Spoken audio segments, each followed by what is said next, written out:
This is the Illegal Motion College Football Podcast Special Edition. The Coach's Office with the coach, Corey Burton.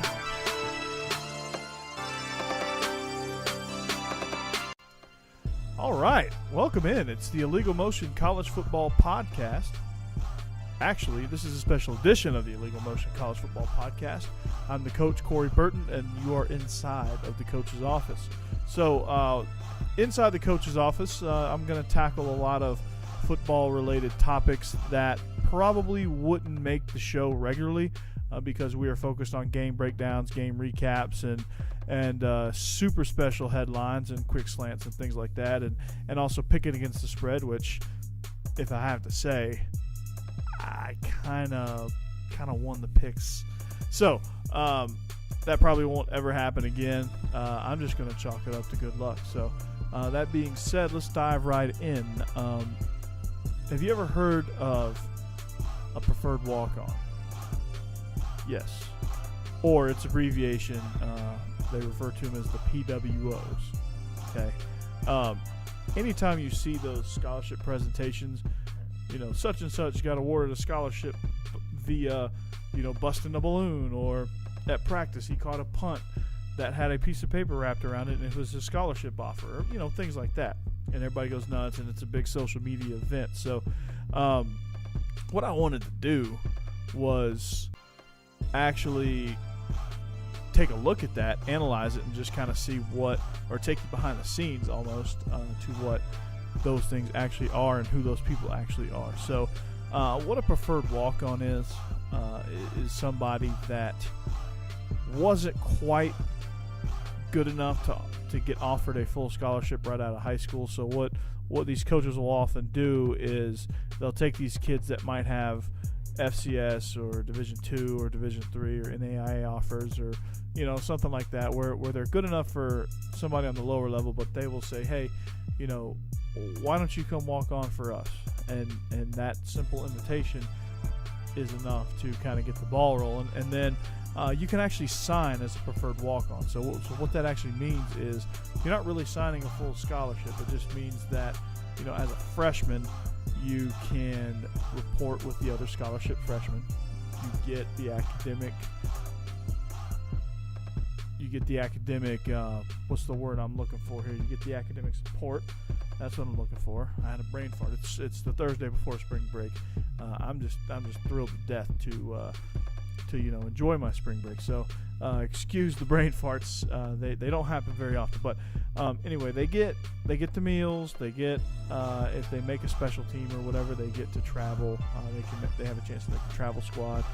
They will dress for home games because there's no limit to how many people you can dress for home games. So they get a lot of stuff that the scholarship players get except actual scholarship. So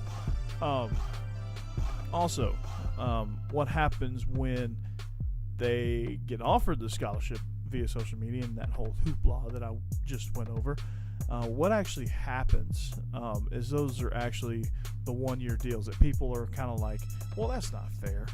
They can't do that. They offered them a scholarship. They got honored for 4 years.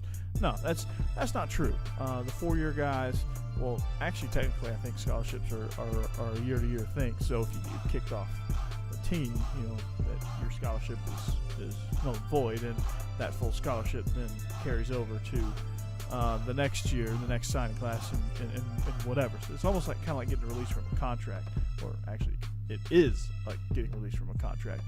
But when you sign the scholarship, it's a 1-year deal, and if they have extra scholarships, they're going to take their top performing walk-ons, preferred walk-ons, and they're going to award them a scholarship. They're going to pay for their school for that 1 year. Well, you have no idea how valuable that 1 year is for some of these kids. The financial burden that kind of goes with being a walk-on, because you have to pay for tuition. So a lot of these kids are paying, they're paying a full ticket for school, and it's a financial burden on the families. So I think it's a great deal to even just get 1 year paid for, even if it's just, hey, we're gonna borrow this scholarship for a year because we want to use it, but then we're gonna take that scholarship the next year and give it to a freshman. Now, I'm all good with that, and I think if you ask any walk-on, they're all good with that too.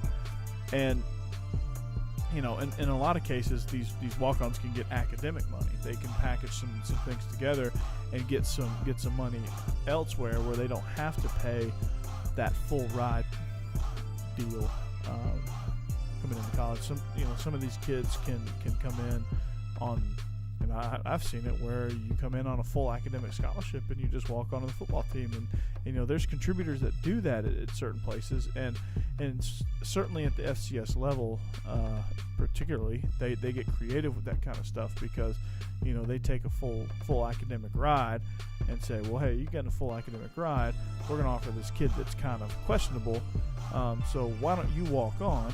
We'll treat you like a scholarship player, we'll give you that preferred walk on, but you're not technically a signee, you're just a walk-on, but you're going to compete like you are a signee. So I think it's and I don't even know if I'm getting off topic or not, but we're dealing with the issues of preferred walk-ons and walk-ons in general, and kind of how that whole thing works, and kind of how creative it can get with colleges. So it's it's one of those things that's heavily debated.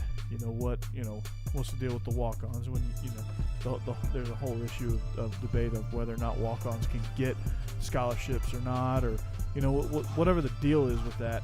It's certainly something that needs to be looked at and addressed. So that being said, that's I don't really have any more thoughts on this. So I guess that kind of wraps it up. All right, this has been a quick blast, a quick peek into the coach's office. We discussed the preferred walk-on. I hope I cleared some things up with you. But anyway, for that being said, I'm the coach, Corey Burton. This is the special edition of Illegal Motion College Football Podcast, also known as the Coach's Office. So thank you for listening. Check out our actual show with me, the coach, the professor Matt Perkins, and the intrepid blogger Josh Cook. We do full-scale shows that are outstanding, so you're missing out if you don't want to check those out. So check this one out. Subscribe to us, like us on Facebook, hit us up on social media. You can find me at Coach Burton36 on Twitter. Again, Corey Burton. You can find me on Facebook, and you can find our page, Illegal Motion College Football Podcast. I'm certainly not trying to branch out and do my own podcast, but this has been a special edition. I'm going to tackle kind of some smaller issues that, sometimes that, if we need some content in the off season, I think this is a good deal to have. So with that being said, finally, I'm out. Thank you, and have a good night.